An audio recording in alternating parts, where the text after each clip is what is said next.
The four of us cousins were enjoying our stories, just shooting the breeze. Anyway, there were both girls and guys here. Plus we had over a wide spread of ages. Adult, high school and elementary school. Even if we just talked about our own lives, the other three kept listening attentively. I think I'm finally getting used to all of this. Jessica and Maria have grown more than I could have imagined in the past 6 years. To be honest, I was feeling a bit uncomfortable, but talking like this, I guess that on the inside nothing's changed since back then. I agree. You haven't changed a bit even after 6 years. Even though your body's gotten gigantic, you're still a kid inside. I'm a kid too. I'm a kid too. Well, even you aren't gonna be a kid forever, are you, Maria?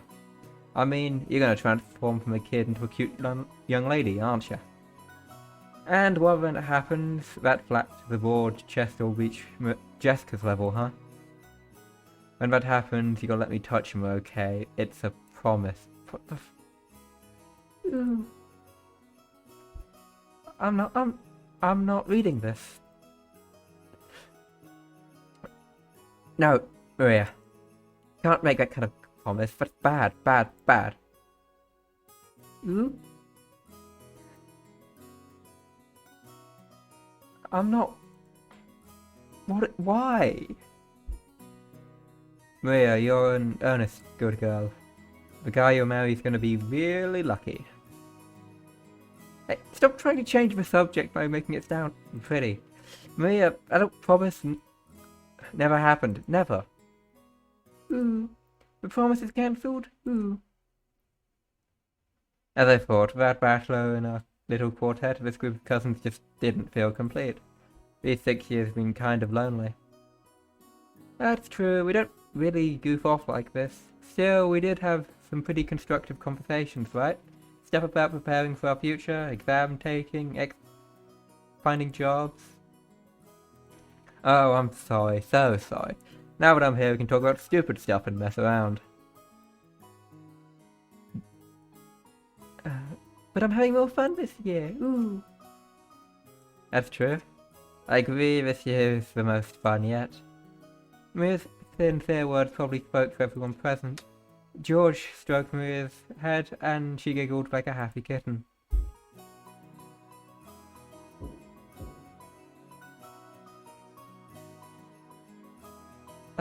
I don't remember people's voices that well. It's been a while since I recorded this, so don't expect consistency. Pardon me. Your meal is ready. A timid knocking sound and the equally timid voice of a young woman came through the door. Jessica answered brightly. Shannon, come in. You remember Badler, right? Jessica stood up from the bed and opened the door. There stood a servant girl who must have been around our age. It's been quite some time since we last met, Battler. It's nice to see you after 6 years. It's me, Shannon. Trembling until she noticed me, she bowed deeply. Ah, Jessica had me surprised, but look at you, Shannon. You've turned into a turtle beauty too, haven't you?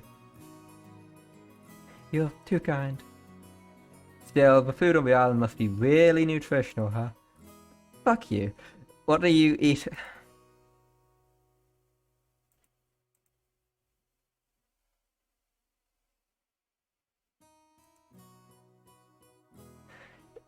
For the sake of justice my personal honor, I'd like to point out that I didn't suffer some strange disease that made my lymph nodes itch. Did I scratch the neck open? What am I... If I slowly close in on her like this, the odds are 8 or 9 out of 10 of getting slapped or clobbered, right? So I can use this battler's hammer, the visual technique, to spark a gag like that and break the ice? Well, it also means what is...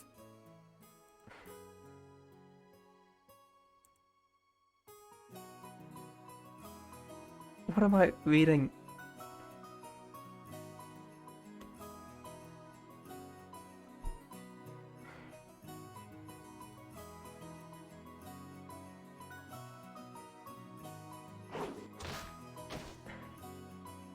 Which is why I was glad that Jessica chose that time to drive her elbow into the back of my head.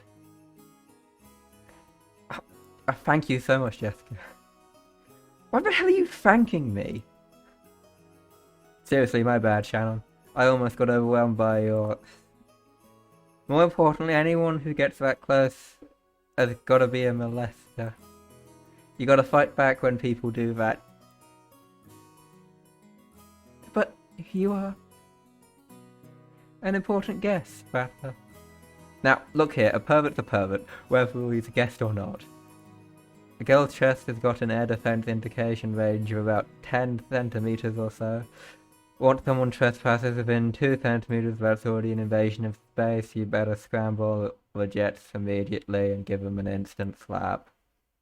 I couldn't do such a thing because we are, furniture. Of course, she didn't want her breast touched, but if a guest so desired, she was prepared to sacrifice herself and to suit their wants. A girl like this needs some urgent protection. To think such a devoted girl exists in this area, that's enough to drive a man dizzy. But no. No. I'm coming at you fucking...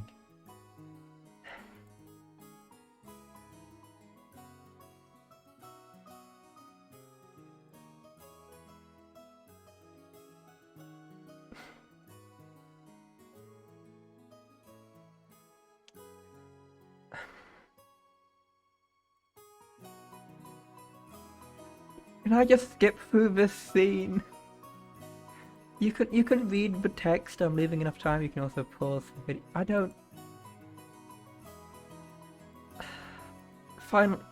Finally, violence. Yes, as you wish. From now on, that's all I'll do. Please understand, Battler. Shannon announced this while bowing elegantly to me. Her expression was radiant. I gave her a thumbs up to show her that I was fine with that.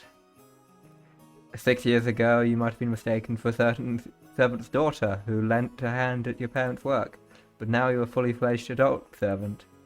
How long have you been working here? Well, I've had the pleasure of serving this household for about 10 years. She's Shannon. The kanji for name means Shannon, of course. Now, here's another name that's far from typical for a Japanese person. Back in the day, I was a kid myself, so I accepted her name without paying it much attention. Thinking about it now, her name is pretty unusual, even though she's not a member of the Ushiromaya family. Maybe it's like a servant's professional name or something. If so, that might explain why her name's so familiar to Canon. That kid I met earlier in the Rose Garden. She's a long-term servant who served since she was 6 years old. Her appearance has changed so much that I couldn't match her to the person in my memories, but we both knew each other 6 years ago.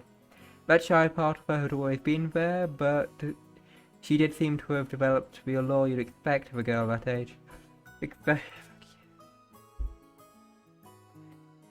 That kid we met earlier, Canon, is her little brother. He's not exactly my little brother. Still, he loves me like a big sister. He didn't cause you any trouble, did he? He's just the same as always. If only you were a bit more sociable. I apologize if he's caused you any trouble. Nah, he didn't cause any trouble at all. He's a fellow man. I can understand how moody he can get at that age. It's no surprise he's unsociable. Ooh, I get called that all the time. I get called unsociable. Just like Canon. Ooh. You aren't unsociable at all, Maria. Ooh. Wanted to be like him. Ooh. You said the meal was ready, right? Ah, yes. I'm sorry. Your meal has been fully prepared, so please allow me to guide you to the mansion. She bowed again formally and returned to her duty mode. We realized that if we made her stick around for any more light conversation, it would actually make it hard for her to do her job. We got off our butts and to avoid interfering with her work any further. So, shall we go to the mansion? Everyone's probably hungry right now, right? Yeah, I'm really looking forward to having Goda-san's food. The guy is apparently a chef at his famous hotel, so he's super good at cooking. Oh, I can't wait. Let's go, Maria. We're gonna stuff ourselves like pigs. Ooh, stuff ourselves like pigs. No, you can't take everything Battler says seriously, okay? Because he's always just joking around. Okay, let's go. Under Shannon's guidance, we headed towards the mansion.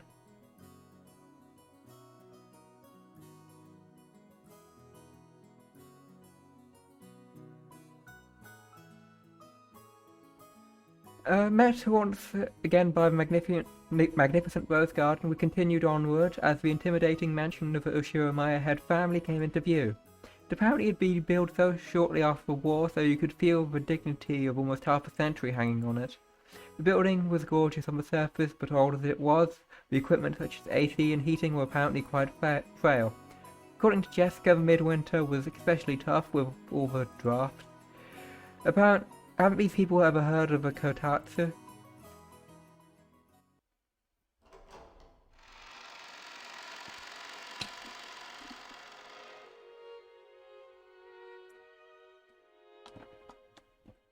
As we entered the entrance hall, an aged servant greeted us. Now I remembered him. Genji, who had been working here since longer than anyone, filled the role of head servant. Butler, it's been quite some time since we last met. As our eyes met, he greeted me with a calm, composed voice.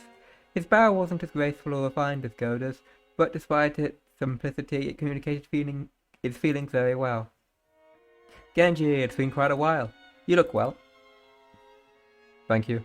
I've been quite well. And Battler, you have become a splendid young man. You are beginning to resemble the master in his youth. I look like grandfather? Guess that means grandfather was pretty popular with the ladies when he was young. From here on, I shall take Shannon's place and accompany you. Please come this way. Shannon bowed deeply and watched us leave. After that, we headed towards the dining room under Genji's guidance. Genji, just like Kumasawa, stood in stark contrast to us young people who had grown beyond recognition over the last 6 years. His appearance was exactly the same as in my memories from 6 years ago. It was as though time had stopped since the last time we met. Genji was an extremely quiet and diligent person. He was basically grandfather's close-eyed and caregiver, and you might even call him grandfather's companion after many years. In fact, it seems like he was by grandfather's side even more often than late grandmother was. According to Jessica, grandfather trusted him more than any of his blood relatives. I wonder how long he served.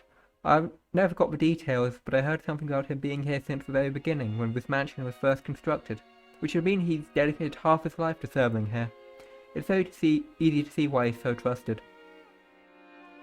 As we passed through the massive hall that extended up into the second floor of the mansion with no separating floor, I spotted something that hadn't existed in my memory 6 years ago.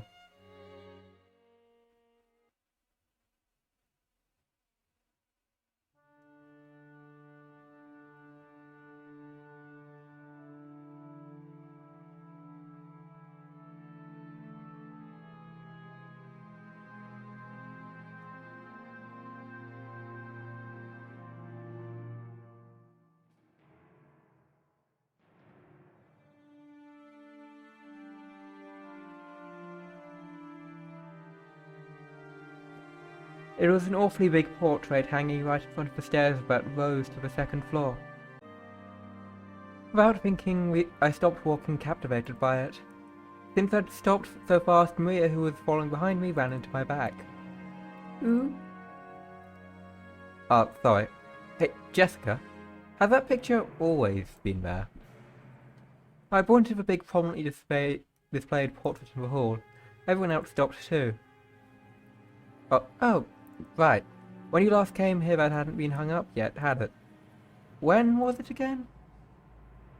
Well, if my memory doesn't fail me, it was put up on display sometimes around the year before last. You are correct, sir. In April of year before last, Master put it on display here, having previously ordered a painter to create it. Grandfather did that? So he paid to have it painted just for him, huh? Portrait suited this Western-style mansion, and that woman in the elegant dress gave off a sense of refinement. I couldn't have guessed her age, but her sharp eyes and strong will seemed to possess made her look youthful. She seemed somehow different from the composed middle-aged woman you see in these famous pictures. She'd had normal black hair. I'd assumed it was a portrait of my long-deceased grandmother in her prime. However, she had beautiful blonde hair, but didn't look Japanese at all. So, just who is this lady? That looks like a secret passageway. Just, around the tips, it looks... But nothing would have been there before, so... No. Never mind. Mia answered that simple question enthusiastically as though proud she knew the answer. Ooh, I know. She's Beatrice. Hey, what? Beatrice. She's a witch.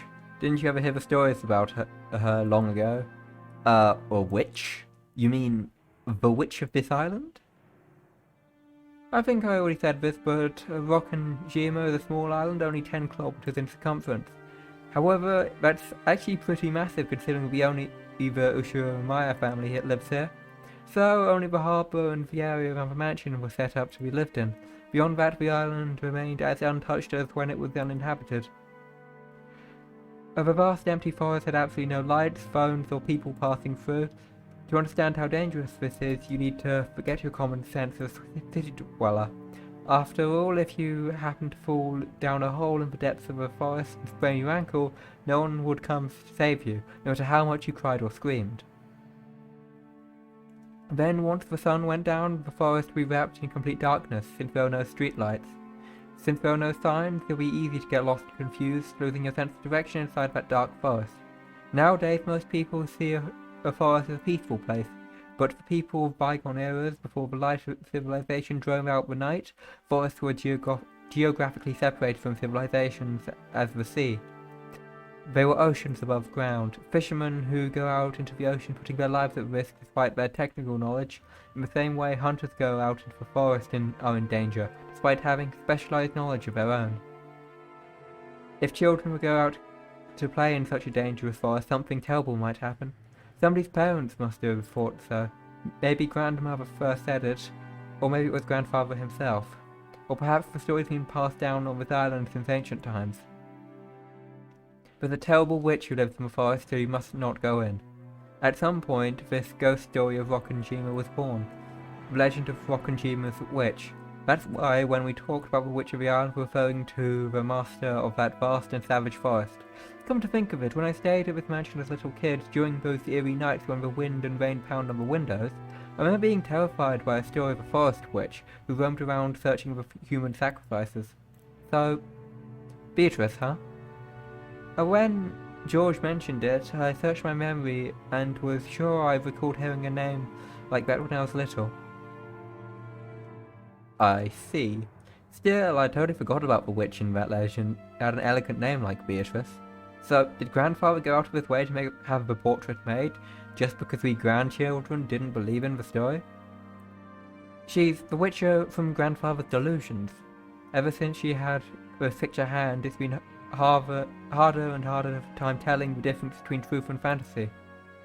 To us, she is just a witch that exists in grandfather's mind, but to him, she is a being that exists on this island. Exists. He says he had this painting made because the rest of us would be incapable of understanding otherwise. The whole thing's creepy as hell. Milady, this portrait is precious to the master. I beg of you, do not say such things in front of him. I know. Even if you didn't tell me, I'd never do something like that. Jessica glanced at the portrait each with an irritated gaze before turning away. Let's go. We're making everyone wait in the dining room. Ooh, I'm hungry. Only a small portion of this island was controlled by the Umineko family. All of the lawless remainder, which was the domain of a witch, Beatrice. You might even call her the true ruler of Rokkenjima. I felt a faint revival of that unsettling sense of misfortune, which I'd felt when I learned of the tutelary god shrine being struck by lightning. And I remembered that Kumasawa tried telling an ominous story about Rokkenjima before Jessica stopped her. I don't know what she was planning to tell us about this island, but I know one thing. It isn't the Umineko family that rules Rokkenjima. It's the witch, Beatrice. That's right. After all this, it's the witch's island. Battler! Ooh, you're slow! When I looked around, everyone was already heading towards the dining room. I wholly chased after them.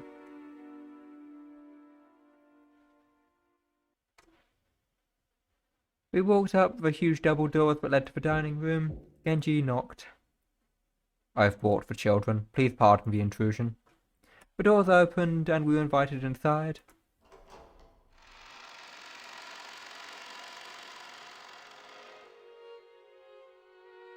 The dining room, which looked exactly like you'd imagine a rich person's dining room to be, had a super long table that was obviously positioned with no purpose other than to make guests conscious of their rank.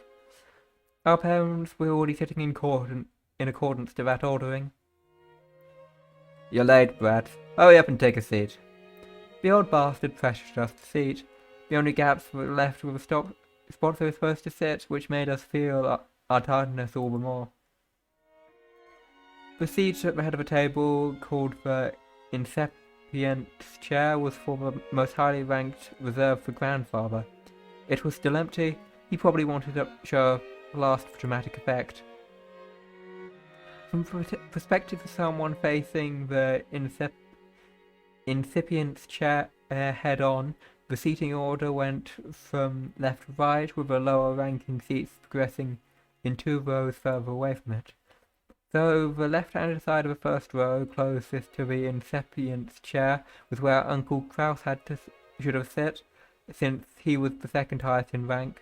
It looked like he hadn't arrived yet, so the seat was empty. Across from his chair on the right side of either the first row sat the eldest daughter of the family, Aunt Eva, who was the third highest in rank. The left-hand side of the second row was the 4th highest in rank. There sat my damn dad, Rudolph, the third of the siblings. Across from him, on the right side of the second row, sat Aunt Rosa, the youngest sibling. At this point you might expect their husbands and wives to come next. But nope, the left-handed seat in the third row, rank number 6, belonged to Jessica. Opposite her was George. I sat next to Jessica, and it sat across from me.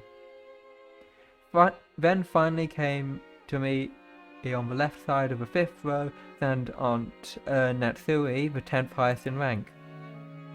Opposite her was Uncle Hideyoshi. Next was Aunt Natsui. Next to Aunt Natsui in the 6th row, the final seat on the left-hand side was Kiri. The seat opposite Kiri was empty, even though silverware had been set there and everything. According to this ranking spot, that spot is where Aunt Rosa's husband should be sitting. Even though he wasn't supposed to be coming, his place was made up. Normally ranking systems of this sort give spouses equal positions as their partners, but the issue in my family system was unique. Maybe it's a remnant of male chauvinism. If you start with the assumption that a woman's womb is just something to be borrowed, and the children of direct descent would come first, then followed by the grandchildren. In other words, spouses have no blood type, and therefore placed at the end of a line. It's terrible, but by this ranking system, my grandfather would be ranked even lower than me if he was still alive. Well, my grandmother. In their youth, they obey their father. After they get married, to their husband. After aging, their children. There's an old saying, women have no home in any realm. Long ago, when I was still incapable of figuring it out, I'd thought it was so great that we could chat in our little groups, adult siblings with adult siblings and cousins with cousins. However, now that I re-examined the seating order after growing up a bit, it stirred some very complicated feelings within me. Aunt Natsui had been married to the eldest son, and was the de facto number 2 in managing of his family, sat to my right, which meant she was 2 steps lower than me in the ranking order. It's hard to imagine what it must be going on inside her heart. It's why I made a small apologetic gesture towards her before sitting down. "How nice to see you, Battler. You've grown quite tall, haven't you?" "Oh, yeah. 6 years of eating well and sampling various cuisines and deriving sustenance from Earth's bountiful gifts. Hard work, but I pulled through." "Growing just like a boy, I see. How tall are you now?" "I guess I'm about 180 centimeters, but Aunt Natsui, that's where you're supposed to say, 'Heck, sounds like all you did was eat.'" Huh? Oh, I'm sorry. After a short pause, she did laugh with me, but it seemed she couldn't quite figure out what she was supposed to be laughing at. This woman, Aunt Natsui. She's the wife of the eldest son of the family, meaning she's father's older brother's wife. If it is it just simple if I call her Jessica's mother? It feels bad to say it like this, but I didn't exactly dislike her. I didn't particularly like her either. She's hardly spoke for us kids, and all my memories of her involve her talking to the adults about complicated things with a scary look on her face. In fact, since we hardly ever exchanged words, I spent a long time trying to figure out how I should approach her. Both my efforts seemed to have ended in failure. The silverware sat neatly upon the table, but the meal itself hadn't been brought in yet. The general rule is you can't start a meal until the person sitting at the head of the table has arrived. So, as long as grandfather didn't come, the lunch would be put on hold indefinitely. Not even appetizers would arrive. Simply put, the silence in this room was caused by our parents enduring their hunger while they waited for grandfather to arrive. However, the grandfather from my memories would always show up on time to meals like this. He's the kind of person who would never be so late that it kept everyone waiting, especially after the entire group had arrived. Grandfather's pretty late. As far as I can remember, he's always strict about time. Well, that might have been true 6 years ago, but it hadn't been that way lately. In fact, he's off in his own little world so often that he doesn't even show up at family meals. Still, I figured he'd at least come down today. Then again, I feel a lot more relaxed and happier without him. Jessica. When her mother scolded her, Jessica stuck out her tongue and looked away. No other way around it. Might as well wait until our host arrives. We glanced at the clock and thought it was almost 12:20.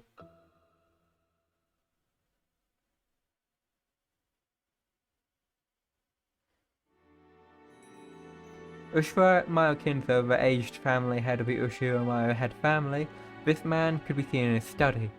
The clock had already passed noon, but he couldn't even attempt to rise from his seat. With spectacles on, he built up a growing pile of books of elaborate bindings, which he then read intently. You couldn't really say that he was having too much fun to stop. Rather, he filled the room with a sense of impatience, or perhaps a sense of impending danger, as though every second wasted was a tragedy. In the sealed room, a dense dust danced through the air, which was thick with a stench of chemicals that exuded a mix of suspicious odors. Those odors were somehow sweet and heavy. If anyone with a normal nose came in, the first thing they'd do was to open a window and ventilate this room. A knocking against the study door had been going on for a while. A voice calling father sometimes mingled with the knocks. As Kinzo heaved a deep sigh, he snapped shut the old book in his hands and slammed it on the table. Then he yelled at Kraus, who was still knocking on the door. Silence! Enough of that racket, you fool! Who told you the door could be opened if you but knocked? I'll crucify the imbecile. Do you wish to suffer the same fate? I don't remember this person's voice. Father, is it time of day for a family conference, which happens once a year, is it not? Everyone's gathered down below. Please come out. Kraus called his father through the door. Kinzo always shut himself in the study, hating it when nearly everyone, even his family, entered the room. For that reason, Kraus had no choice but to call him from in the corridor like this. Molest me not. Just who is everyone of which you speak? Do you mean the fools trying to drag me out of here? I'll kill them all. Tear them apart, use their bodies for firewood, and feed them to the witch's hearth. Put a pot in the hearth and boil the wormwood. Force the imbeciles who dare try to lure me out of it to drink the broth of the apocalypse. I will soak their dregs in liquor. Ah, where is Genji? Call for Genji. Have my demonic absinthe prepared. The whisper of the green fairy reaches me no longer. Ah, where is Genji? Bring him here. On the other side of the door, Kraus, Nanjo, and Genji had been waiting for the master of the house, who stubbornly refused to come out. Oh, we haven't met him.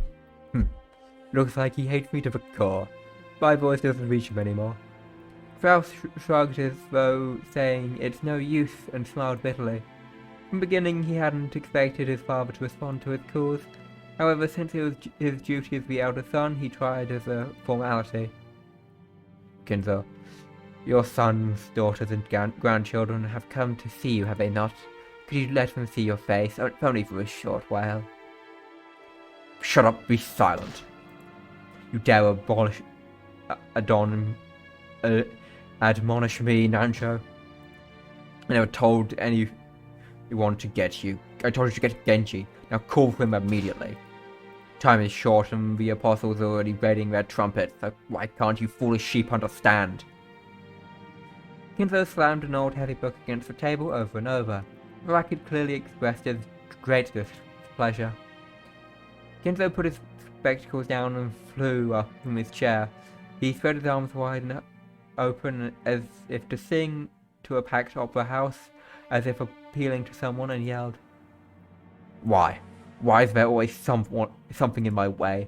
I would throw it all away. I would rub off of everything. There was only one thing I asked in repayment. Oh, Beatrice, if I could see your smile one more time, I would plunder the smiles of earth to offer them all up to you. Oh, commanders of the legions of locusts, reap the smiles of the earth. Everything is filthy, everything is exthorme. Why must I suffer this impediment on the most precious of days? Call for Genji.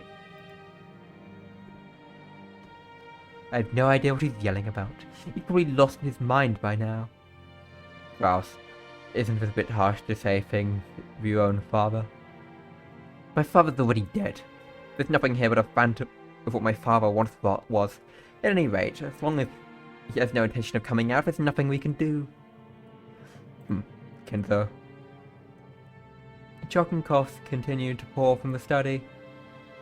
I'm going back downstairs. It would be a waste of time to let the fruits of Goda's prized cooking talents get any colder. It's one of the few things our relatives can look forward to when they come to this house.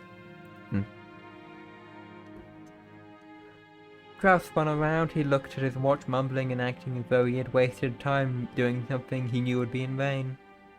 Genji, father is calling for you. Keep him company. Certainly. Dr. Nanjo, let's go eat. If we stay here any longer, this sweet stench will ruin our sense of taste. While waiting for Nanjo, Kraus went downstairs. Genji urged Nanjo to go eat. Nanjo glared between the study door and Nanjo's back as Kraus's back as the latter disappeared down the stairs and let out a deep sigh. Sorry, Genji, but please allow me to leave this in your hands. Yes, please leave it to me. Do what you can to avoid giving him alcohol, but it's a habit that's far too difficult to break. Genji is not here yet. Who dares keep Genji from coming? Where's Genji? Call for Genji. Please. Allow me to handle the situation here. Very well, forgive me. Nanjo bowed slightly and descended the stairs. Genji watched him leave and knocked on the study door. Master, it is Genji. Genji, why have you kept me waiting so long? You're alone, I trust. Correct. I am alone. Kinzo returned to his seat of study and pressed an old-fashioned switch on the table. After a small delay, a heavy sound of door locking could be heard. Kinzo was convinced that his family wanted to make a mess of his study, or perhaps somebody had opened the window for some air and ended up scattering things that, to him, were important research materials, leaving him in a terrible mood. Kinzo had outfitted his room with a formidable lock, preventing anyone from entering without permission and thereby sealing himself in a jail of his own making. Genji, whom he trusted the most, was relatively free to enter the room, but even that didn't always hold. If Kinzo was in a bad mood, even Genji wouldn't be allowed to enter. Anyone else would be limited to holding a conversation through the door, unable to see Kinzo's face. And most of the time, what they get was hardly called a conversation. However, they didn't trouble the rest of the family much. After all, it wasn't worth the effort of disturbing the aging family ahead, who was impossible to please, and always stayed shut away, immersed in his research. Taking advantage of his refusal to leave the room, they supported his isolation, putting his care entirely in the hands of the servants. Genji, my usual, I'm busy. Yes, sir. Genji headed to the corner of the study. There, suspicious-looking bottles bolstering in venomous colours were on display. They were actually liquor, but considering the shady atmosphere of the room, one might easily suspect them to be a ghastly poison. Inside the study, the mysterious collection of books gathered by Kinzo had grown into a mountain. They were bizarre, ancient or banned books, all of them either forbidden, cursed, or sealed. But if you try to call them old books, Kinzo would fly into a rage and say, "Call them grimoires." There were also many objects that were assumed to hold some meaning in regards to black magic, like candles suspiciously melted and moulded into strange shapes. The constellations were drawn on a certain celestial globe contained quite a few shapes that could draw puzzled looks from anyone familiar with today's night sky. The carelessly drawn books contained many illustrations, all of them about religious or mysterious nature, including some depicting demonically grotesque subjects with bizarre diagrams of various magical circles.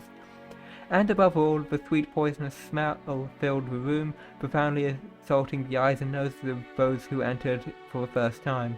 Eventually, it must surely make a person go numb and lose their grip on reality. Inside the study, Genji prepared Kinzo's usual drink as well as a well-trained hand. No one could even think of drinking such an ominous green liquid in the complex ornate glass unless someone told them it was alcohol.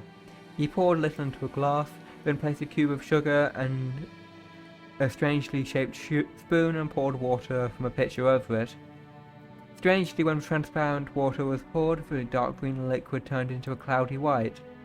It was a strange optical illusion, as though the water had caused a chemical reaction and made the drink become even more unrecognizable as a liquid. Then Genji added the original flavors Kinzo loved, fine-tuning its taste. There was no recipe. The success was measured only by Kinzo's mood swings when he drank it, and it had Genji take many decades to learn how to get it right. Genji placed a glass on a tray and walked over to Kinzo. By the time Kinzo was gazing out of a window. "Here, master." "Thank you." Kinzo regained his composure and was now unrecognizable as shouting, screaming, yelling man for a few moments ago. Looking at this man from behind as he tilted his glass and gazed down at the ceiling below the window, he projected a sense of dignity and intelligence. To allow Kinzo to set his glass down at any time, Genji motionlessly waited behind Kinzo and to his left as though he were a living sideboard. Then, without averting his eyes from the window, Kinzo held out his glass. There was only a mouthful remaining. It was not a gesture intended to be set on the tray, but a motion to hand the glass over to Genji. "Drink, my friend. Your words are too kind for me. No need for ceremony between us. Drink, my friend." "Thank you." Genji respectively received the glass and inclined a little taste to his contents. Out of any gulped it down. "I attempted to imitate your concoction, but no matter how hard I try, I cannot replicate its taste. The way you make it, it's a pure relish." "Thank you very much.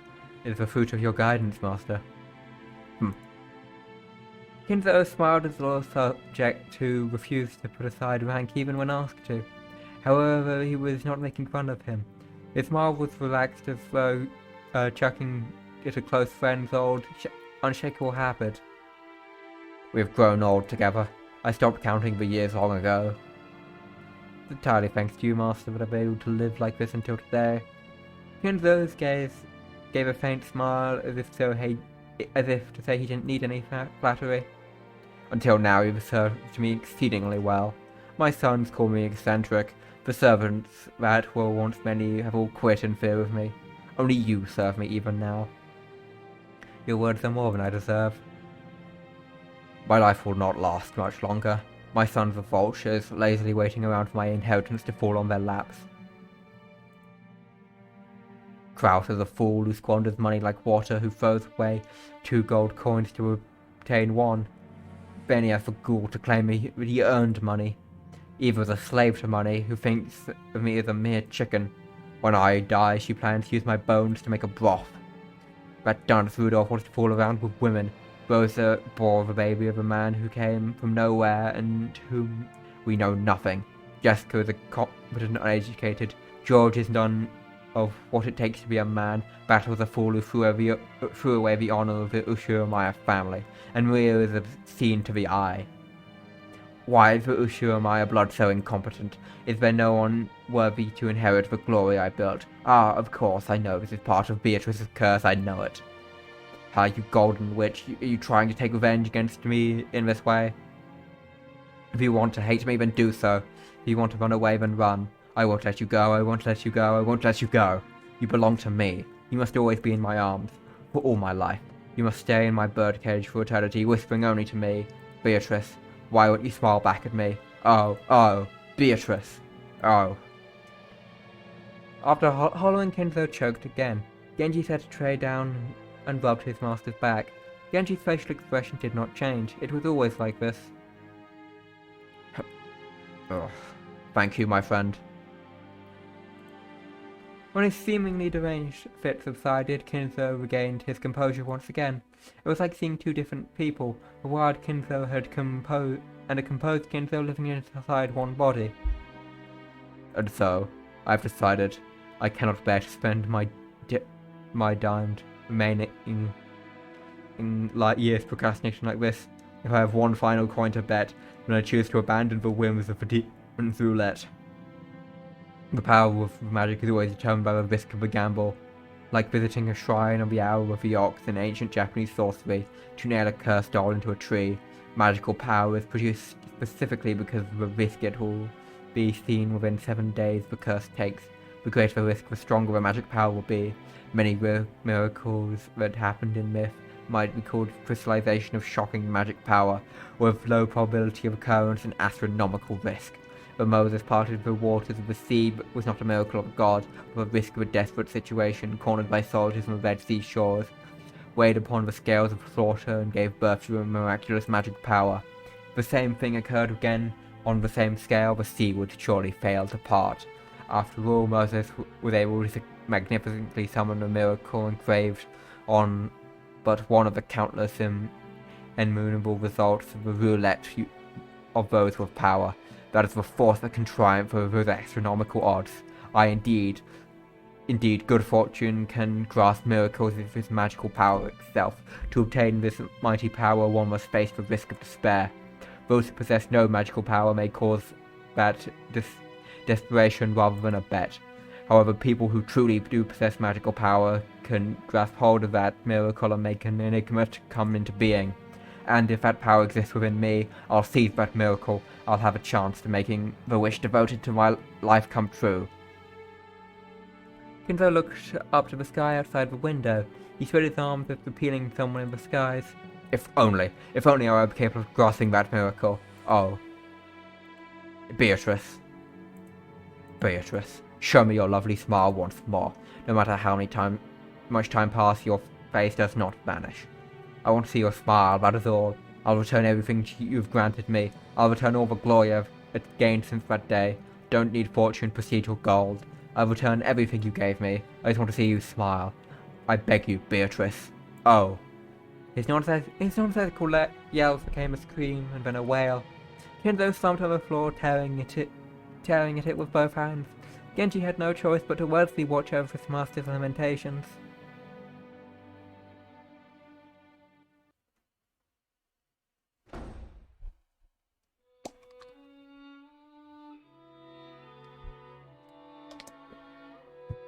Well, ladies and gentlemen, the family head's health is not at his best. He seemed extremely sad not to be able to share lunch with you all now that you were all gathered in for this event that occurs but once a year. Goda, let the lunch begin.